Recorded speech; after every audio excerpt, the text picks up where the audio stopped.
226 फरवरी को हमारा कक्षा 12वीं का राजनीति शास्त्र पॉलिटिकल साइंस का एमपी बोर्ड एग्जाम 26 का पेपर होने वाला है, इसलिए लगातार मैं आपको तैयारी कराते जा रहा हूँ। पहले ही दोस्तों आपके 2 अंकी वाले अति महत्व प्रश्न कवर करा दिए हैं। हम दोस्तों कवर कर रहे हैं 3 अंकी वाले अति महत्व प्रश्नोत्तर। ये हमारा पार्ट 2 रहने वाला है। ओके, इससे पहले पार्ट 1 भी आ चुका है, तो उसमें जो क्वेश्चन बता तैयार कर लीजिएगा। बाकी क्रम से दोस्तों वीडियो देखना चाहते हैं 12th political science topper series MP board exam 26 के नाम से प्लेलिस्ट होगी, तो प्लेलिस्ट पे जाकर क्रम से वीडियो देखकर आप तैयारी करते जाइएगा। इसके साथ ही मैं आपको ऑब्जेक्ट भी अपनी तरफ से प्रैक्टिस कराते जाऊंगा। जैसे मैंने आपको एक वीडियो आ चुकी है ऑब्जेक्ट की, आगे भी मैं आपको ऑब्जेक्ट बताऊंगा और फिर महा मैराथन भी लाऊंगा और एक साथ हम बहुत सारे ऑब्जेक्ट भी प्रैक्टिस करेंगे। बाकी जो क्वेश्चन आंसर बताते हैं तैयार करते जाइएगा। तो अगर मेहनत, अच्छी सोच और ना हार मानने का जुनून हो तो बड़ी से बड़ी परीक्षा आपके सामने घुटने टेक देती है। देख लेते हैं राष्ट्र निर्माण की चुनौतियों वाले चैप्टर से भी आपका 3 नंबर का प्रश्न बनता है। ओके, तो यहाँ से आपको तैयार करके रखिएगा। और जो आपके कुछ क्वेश्चन है मैं आपको पहले ही बता चुका हूँ पार्ट 1 में, ये हमारा पार्ट 2 लास्ट पार्ट है। कुछ और आपके जो चैप्टर के इंपॉर्टेंट रहेगा 3 नंबर वाले इस वीडियो में हम कवर कर लेंगे। इसके बाद हम दोस्तों 4 नंबर वाले प्रश्न कवर करेंगे। तो राष्ट्र निर्माण की कोई 3 आपको चुनौती बतानी, बहुत ज्यादा इंपॉर्टेंट क्वेश्चन है। एमपी बोर्ड एग्जाम 23 में क्वेश्चन आया तो 26 में आपका आ सकता है। चैप्टर ही राष्ट्र निर्माण की चुनौतियां, चैप्टर का नाम ही राष्ट्र निर्माण की चुनौतियां। तो आपको पता होना चाहिए कि राष्ट्र निर्माण की क्या क्या चुनौतियां थी और 3 पॉइंट में आपको तैयार करके रखना है। तो राष्ट्र निर्माण की चुनौतियां, पहला, भारत स्वतंत्रता और बंटवारे के पश्चात सर्वाधिक महत्वपूर्ण और प्रथम चुनौती थी देश में एकता और अखंडता की, क्योंकि विशाल भारत में अनेक धर्म, जाति, भाषा और क्षेत्र के लोग निवास करते थे। मतलब सबसे बड़ी समस्या थी कि देश को क्या है अखंडता बनाए रहना, देश को क्या है एकता और अखंडता बनाए रखना।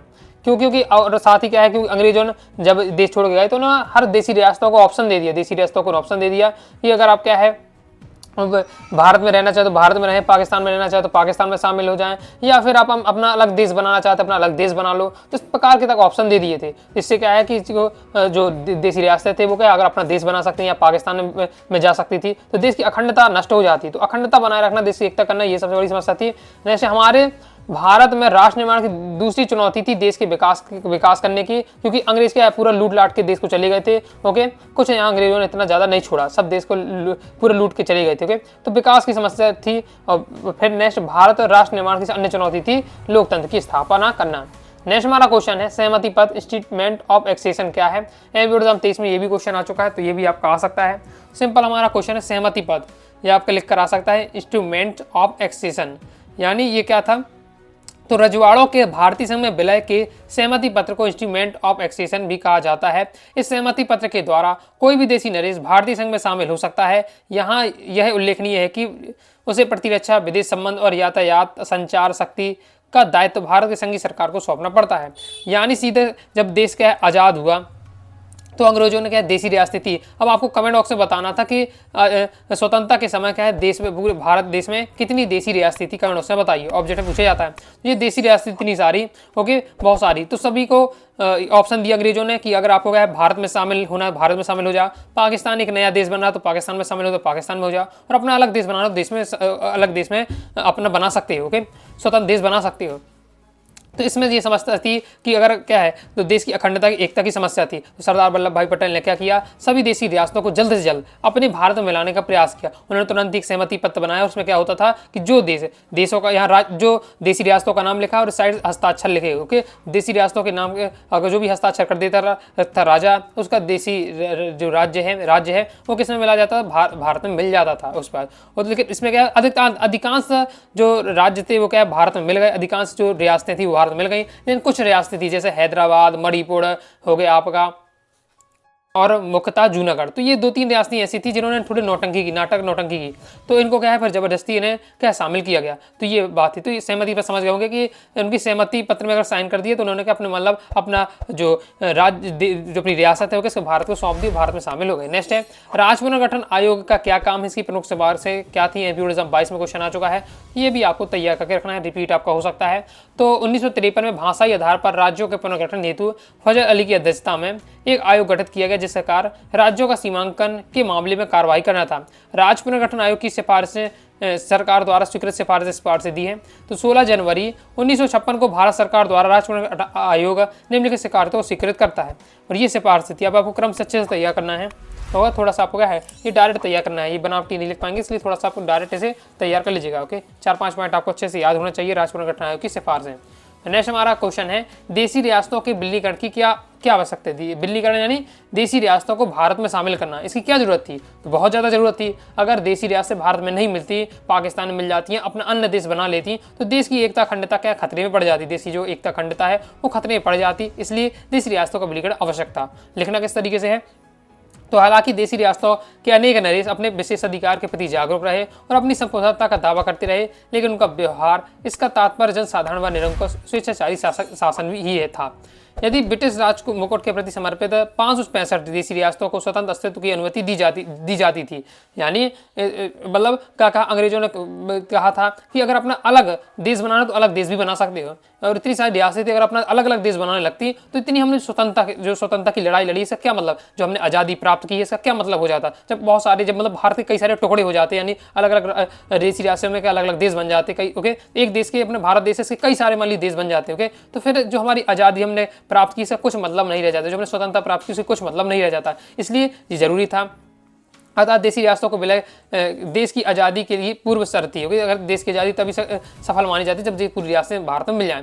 यह कार्य अधिकांश भारतीय स्वतंत्रता अधिनियम 1947 के क्रियान्वयन से पहले ही पूर्ण किया गया। देशी रियासतों की राजनीतिक और सांस्कृतिक दृष्टिकोण परस्पर विभिन्नता बावजूद ये भौगोलिक दृष्टि से शेष महाद्वीप से संबद्ध थी। अंग्रेज सरकार की भारत से विदाई के पश्चात देश में एकता को सुदृढ़ करने हेतु इन देशी रियासतों का भारत में एकीकरण किए जाने की महती आवश्यकता थी, यानी बहुत ज़्यादा जरूरी था। नेक्स्ट हमारा क्वेश्चन है, हैदराबाद रियासत के भारत में विलय में आई समस्याओं का विषय पर आपको लिखना है। एपिसोड 24 क्वेश्चन आ चुका है तो आपका ये आ सकता है, ये भी इंपॉर्टेंट है। या भारत के हैदराबाद के विलीनीकरण का लेख लिखिए। यानी मैं आपको बता चुका हूँ कि ये सभी देसी रियासतें, अधिकांश देसी रियासतों ने भारत में शामिल हो गई, लेकिन जो हैदराबाद है, जूनागढ़ है, मणिपुर है, इन्होंने से ये सब क्या आसानी से शामिल नहीं हुए। तो इनके लिए क्या तरीका अपनाए गए, उन्होंने किस प्रकार से देसी रियासतों में शामिल किए गए, वो आपको बातें यहाँ बतानी है। तो हैदराबाद का भी हम पढ़ लेते हैं, आगे मैं आपको जूनागढ़ का भी बता दूंगा। तो हैदराबाद का भारत में विलीनीकरण 35% हिंदू जनसंख्या वाले हैदराबाद की आबादी 1.40 करोड़ थी। यहाँ 35% हिंदू थी, बाकी जनसंख्या थी, बाकी मुस्लिम जनसंख्या थी।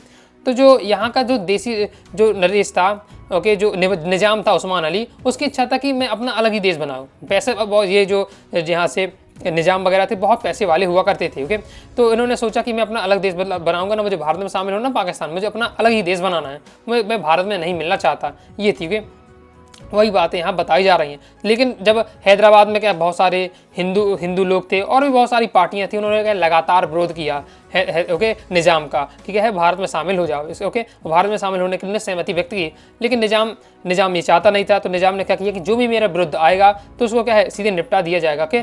तो वही बातें यहाँ बताई जा रही है। इसके लिए उन्होंने क्या है रजाकार छोड़ दिए, किसने, निजाम ने रजाकार छोड़ दिए, जो कि क्या है दिन दहाड़े जो ज़्यादा मतलब विरोध करता था उसे निपटा दिया जाता था। वही बातें बताई जा रही है। हैदराबाद के भारत में विलय की विरोधी शक्तियों ने रियासत की फौजी में वृद्धि और गुपचुप तरीकों से हथियार का आयात करके भारत में दबाव बनाना चाहा, और हैदराबाद ने इसके लिए क्या किया, हैदराबाद जानता था कि अगर हम नहीं मिलेंगे तो भारत थोड़ा जबरदस्ती कर सकता है, इसलिए हमें युद्ध लड़ना पड़ेगा। तो फौजों की व्यवस्था की, फौज तैयार की, हथियारों के भी बहुत सारे अपने पास रखे, ओके। लेकिन रियासत के लोग कम्युनिस्ट हैदराबाद कांग्रेस के सहयोग से निजाम के विरुद्ध आंदोलन प्रारंभ हो गया। वहाँ के जो एरिया के लोग थे उन्होंने निजाम के विरुद्ध आंदोलन प्रारंभ कर दिया। अपने विरुद्ध बढ़ते जन आंदोलन को कुचलने के लिए निजाम ने एक अर्धसैन्य बल, जिसे रजाकार कहते हैं, रवाना किया। इन सांप्रदायिक एवं अत्याचारी रजाकारकों ने गैर मुसलमानों पर भारी अत्याचारों की घटनाओं का क्रियान्वित किया। इन आताताई रजाकारों पर काबू पाने हेतु सितंबर 1948 में भारतीय सेना ने हैदराबाद में प्रवेश किया। कुछ समय रुक कर चली सैन्य कार्रवाई के बाद निजाम ने आत्मसमर्पण के बाद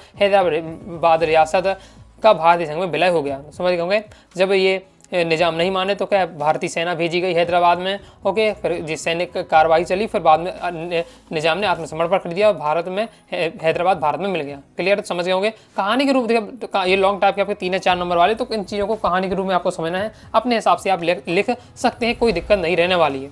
नेक्स्ट है, भारतीय संघ में मणिपुर रियासत के विलय किस प्रकार संबंध हुआ। मणिपुर किस प्रकार से मिला, तो हमारे देश में भारत की स्वतंत्रता के कुछ दिन पूर्व मणिपुर का आंतरिक स्वतंत्रता बनाए रखने के बदले में महाराजा बोध सिंह, पहले आपको ये पॉइंट याद रखना है, एमपी 24 में क्वेश्चन था कि मणिपुर के राजा कौन थे, तो बोधचंद्र सिंह। मणिपुर के राजा कौन थे, बोधचंद्र सिंह। जो हम पढ़ते हैं, जो नॉर्मल थ्योरी में जो टॉपिक समझते हैं, उसी में से ऑब्जेक्ट बनते हैं, ऑब्जेक्ट कहीं अलग से नहीं रहते हैं, जो हम पढ़ते हैं उन्हीं से ऑब्जेक्ट रहते हैं। इसलिए फोकस के साथ अगर क्वेश्चन आंसर भी तैयार करते हैं तो आधे से ज़्यादा क्वेश्चन तो आपसे ऑब्जेक्टिव क्वेश्चन ऐसे ही बन जाएंगे।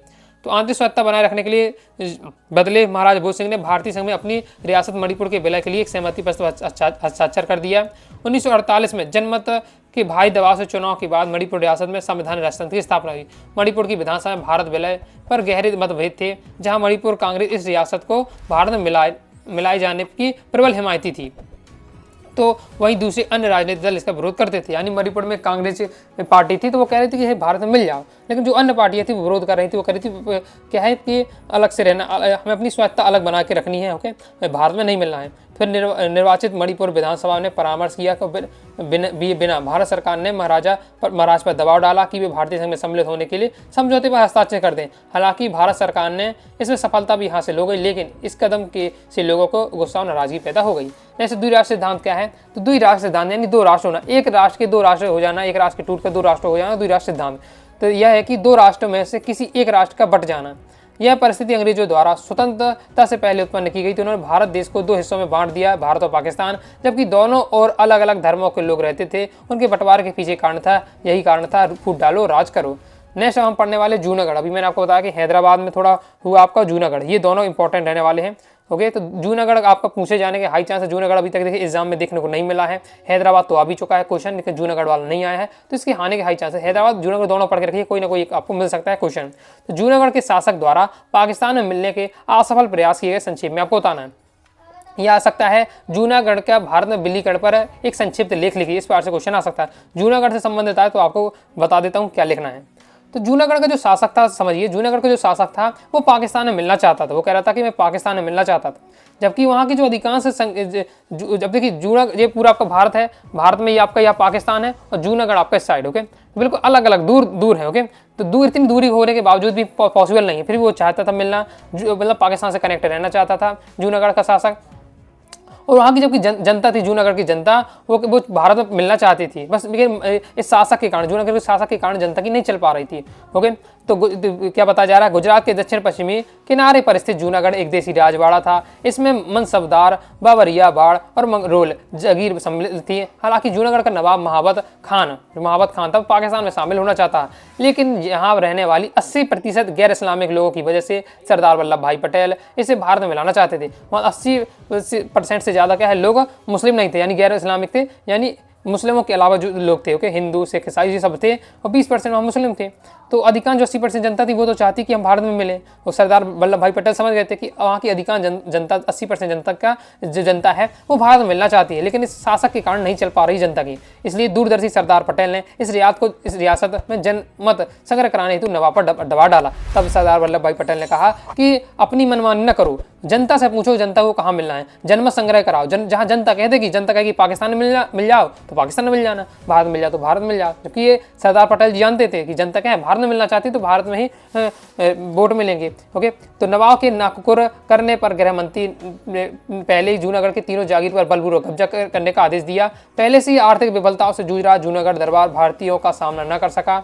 सरकार को शासन की बागडोर सौंपने में सहमत हो गया। दिसंबर में हुए जनमत संग्रह में 99% लोग ने पाकिस्तान की उपेक्षा कर भारत में सम्मिलित होने के लिए अपनी इच्छा व्यक्त की और इस प्रकार जूनागढ़ का भारत में विलय हुआ। तो इस प्रकार से देख सकते हैं कि सरदार वल्लभ भाई पटेल को लौह पुरुष कहा जाता था। तो आप जैसे कितनी ज़्यादा महत्वपूर्ण भूमिका है, ओके। अगर इन्होंने थोड़ा सा भी उस समय ढील डाली होती, फोकस इन कामों में फोकस ना किया होता, तो अभी भारत का और छोटा देश होता, ओके। और जो राज्य के अभी भारत के हिस्से में आते वो पाकिस्तान में हो सकते थे, ओके, यदि क्या सरदार वल्लभ भाई पटेल जी ने प्रयास ना किया होता।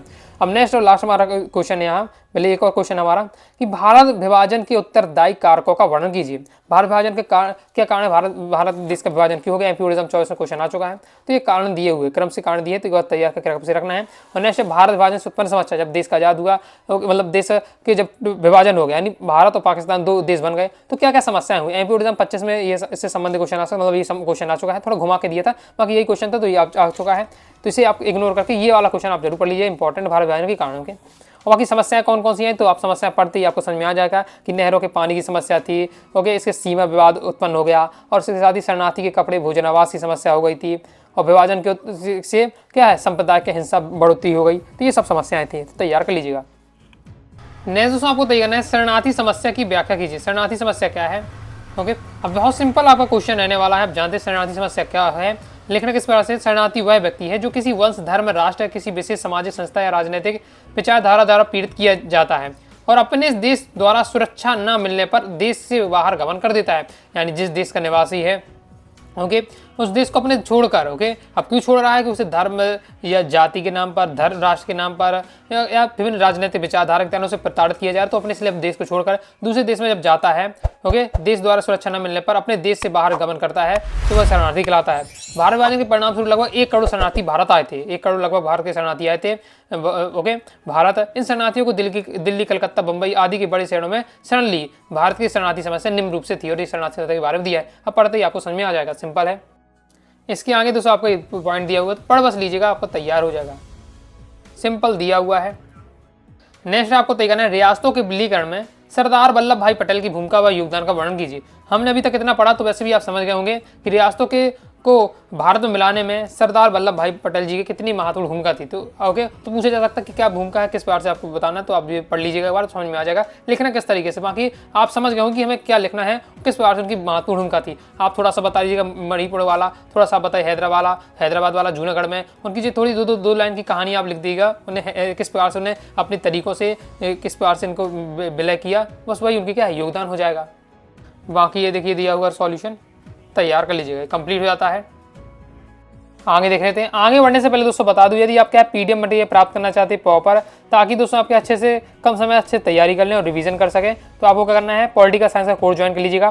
प्ले स्टोर से यूनिवर्सिटी क्लास से ऐप डाउनलोड कर लीजिएगा और ऐप से आपको पॉलिटिकल साइंस का कोर्स ले लेना है। और जब पॉलिटिकल साइंस कोर्स लें तो फीस तो वैसे ही बहुत कम है और आपका समय रह नहीं गया है, तो आप क्या पॉलिटिकल 80 कूपन कोड अप्लाई कर दिएगा कोर्स लेते समय, तो सीधे दोस्तों आपको 100 रुपये का डिस्काउंट प्राप्त हो जाएगा। यानी नाम मात्र की फीस में आपको क्या है कंप्लीट बायोलॉजी का मटेरियल मिल जाएगा। तो इससे आसानी से आप क्या तैयारी कर पाएंगे और अपनी ऑब्जेक्ट भी तैयारी हो जाएंगी। कई सारे वहाँ ऑब्जेक्ट दिए और 100% उसी में से आएगा, क्योंकि इतने सारे मैंने ऑब्जेक्ट दे दिए हैं कि अगर चैप्टर बाई चैप्टर की आप पढ़ लेते हैं तो उसी में से आपका क्वेश्चन देखने को मिलेगा, तो टेंशन आपको फिर बिल्कुल भी नहीं रहेगी। ओके तो देख लेते हैं आगे। नेक्स्ट आपको तय करना है आपातकाल के दौरान गठित सहायता जांच आयोग ने क्या निष्कर्ष थे। एमपी बोर्ड एग्जाम 22 में क्वेश्चन आ चुका है। देखिए हम जानते हैं इंदिरा गांधी ने क्या आपातकाल लागू किया। आपातकाल के बाद जब क्या है दोबारा चुनाव हुआ तो जनता पार्टी सरकार बनी, क्योंकि इंदिरा गांधी क्या है बहुत बुरी तरीके से हारी, क्योंकि आपातकाल लगाया था। तो आपातकाल में लोगों को बहुत सारी समस्याओं का सामना करना पड़ा। तो इसके बाद जनता पार्टी की सरकार बनी तो उन्होंने क्या है सहायता जांच आयोग बनाया। ये क्यों बनाया, ताकि पता चले कि आपातकाल के समय क्या क्या हुआ ओके उसके निष्कर्ष निकालने के लिए। तो देख लेते क्या क्या निष्कर्ष निकले, तो वही बातें यहाँ बताई जा रही कि 1977 में जनता पार्टी सरकार ने सर्वोच्च न्यायालय के भूतपूर्व मुख्य न्यायाधीश JC शाह की अध्यक्षता में एक आयोग गठित किया गया है। इस आयोग ने 25 जून 1975 को के दिन घोषित आपातकाल के दौरान की गई कार्रवाई, सत्ता का दुरुपयोग, अतिचार, कदाचार के विभिन्न आरोपों के विभिन्न पहलुओं की जांच किया गया।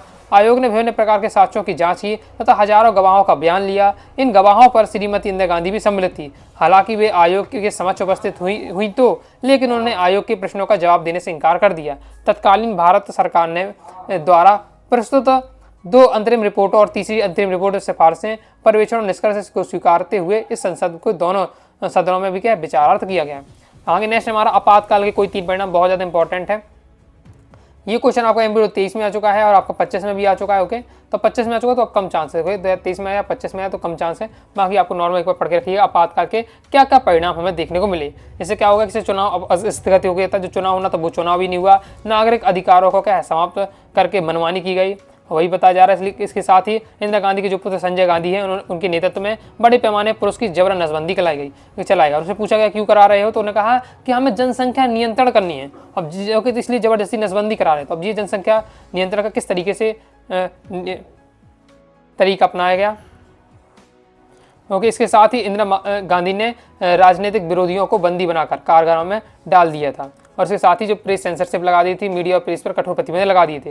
नेक्स्ट आपातकाल के कोई 3 सबक लिखी, बहुत ज़्यादा इंपॉर्टेंट, 2023 में आ चुका, 24 में आ चुका है, तो आपके 26 में आ सकता है। आपातकाल के सबक हमें क्या है, तो आपातकाल के उससे हमें क्या क्या सीखने को मिलता है। तो पहला, लोकतंत्र में विपक्ष के महत्वपूर्ण स्थान है। ओके विरोधी दलों और जनसाधारण के सहयोग से ही तानाशाही पर प्रभावी अंकुश लगाया जा सकता है।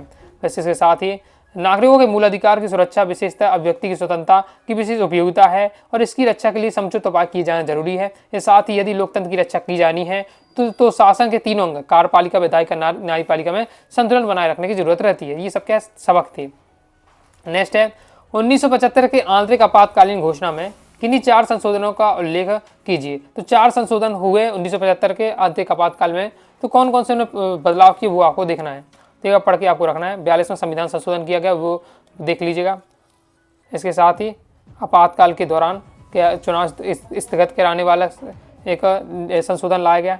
इसके साथ ही श्रीमती इंदिरा गांधी ने इलाहाबाद उच्च न्यायालय में निर्णय को दृष्टिगत रखते हुए इसका संवैधानिक संशोधन कराया कि राष्ट्रपति, उपराष्ट्रपति, प्रधानमंत्री को निर्वाचन में को न्यायपालिका में चुनौती नहीं दी जा सकती। मतलब इन्हें आप क्या है, इनके विरुद्ध कार्रवाई नहीं कर सकते हैं राष्ट्रपति, उपराष्ट्रपति, प्रधानमंत्री। तो मतलब उन्होंने अपनी पूरी सुरक्षा के अनुसार अपना काम किया, कि अपने मन का पूरा काम किया यहाँ, और उसी के हिसाब से नियम कानून बना दिए आपातकाल का सहारा लेकर। इसके बाद सन 1977 के चुनाव में जनता पार्टी को जीतने के कारण पर अपने विचारों को लिखना है। ये आपके दिए हुए हैं। 1977 में चुनाव में जनता पार्टी सत्ता में आई, इसके कारण क्या थे, तो यह कारण बताना। तो पहले विपक्ष ने आपातकाल की घोषणा के विरोध किया, लोकतंत्र बचाओ का नारा दिया था। मतलब मुख्य रूप से वैसे भी न जीत पाते, लेकिन इंदिरा गांधी ने आपातकाल लगाकर और लोगों पर इतने ज़्यादा अत्याचार किए कि अब लोगों को मजबूरन क्या है दूसरी पार्टी को जिताना था। और समय क्या है, जो जनता पार्टी प्रभावी हो रही थी, तो जनता पार्टी वहाँ जीत गई। ओके, तो ये लोकतंत्र का बचाव का नारा दिया। जनता की राय को अपने समर्थन में लेने के लिए विपक्ष ने निवारण निरोध व फिर सेंसर को उजागर करने की कोशिश की। इसके साथ ही जनता का नेतृत्व जयप्रकाश नारायण को दिया गया, जो उस समय के लोकप्रिय नेता थे। कुछ कांग्रेस के कुछ नेता जो आपातकाल के विरुद्ध थे, वे भी जनता पार्टी में क्या शामिल हो गए थे। नेक्स्ट, किन कारणों से 1980 के मध्यवर्ती चुनाव कराने पड़े। ओके, 1980 में क्या चुनाव कराने पड़े, तो क्या क्या कारण थे, तो बताया जा रहा है कि मध्यवर्ती चुनाव का सबसे बड़ा कारण था जनता पार्टी की सरकार का अस्थिरता थी। 1977 में चुनाव में एकजुट होकर चुनाव लड़ा, जिससे कांग्रेस पार्टी के 2 चुनाव हार गई, परंतु जनता पार्टी के नेताओं ने प्रधानमंत्री के पद को लेकर के मतभेद हो गए। इसके साथ ही चरण सिंह सरकार कांग्रेसी पार्टी के समर्थन में बनी रही। तब कांग्रेस के बाद में अपना समर्थन वापस लेने का निर्णय लिया, जिससे 4 महीनों के अंदर ही चरण सिंह सरकार के ने इस्तीफा देना पड़ा। तो हो जाता हमारा कंप्लीट। नेक्स्ट दोस्तों तैयार करना है लोकतंत्र में विपक्ष की भूमिका। लोकतंत्र में जो विपक्ष होता है उसकी क्या क्या भूमिका होती है, पॉइंट वाइज पॉइंट दिए। पहला पॉइंट दिया है, दूसरा पॉइंट है आपका, ये तीसरा पॉइंट है। और आपका सिंपल रहने वाला है, विपक्ष की क्या क्या भूमिका अपनी अदा करता है। ओके, तो पहला तो एक मेन आपको पॉइंट एक चीज रहती है यहाँ कि लोकतंत्र जो सत्तारूढ़ दल है उसको तानाशाही होने से रोकता है। ओके, साथ ही जो सरकार की नीति है उन पर नियंत्रण करने का काम करता है। तो पढ़ के आपको रखिएगा, आपको समझ में आ जाएगा, इंपॉर्टेंट रहने वाला है। तो आइए दोस्तों को वीडियो से लाइक और सब्सक्राइब जरूर दीजिएगा। इस साथ दोस्तों टाइम चैनल व्हाट्सएप को ज्वाइन कर लीजिएगा। अब दोस्तों हमारे केवल 4 नंबर वाले महत्व प्रश्न तो उन्हें कवर कर लेंगे। इसके साथ ही वस्तुनिष्ठ का भी प्रयास करूंगा कि आपकी ज़्यादा से ज़्यादा प्रैक्टिस करा दूँ। और क्रम से वीडियो देखना चाहते हैं 12th political science topper series है जो हमारी प्लेलिस्ट, वहाँ से जाकर आप देख सकते हैं। इसके साथ ही कोई डाउट आता है अकाउंट से आप जरूर पूछ लीजिएगा, और इंस्टाग्राम में भी आप फॉलो करके रखिएगा। मिलते हैं नेक्स्ट वीडियो में, तब तक के लिए बाय बाय।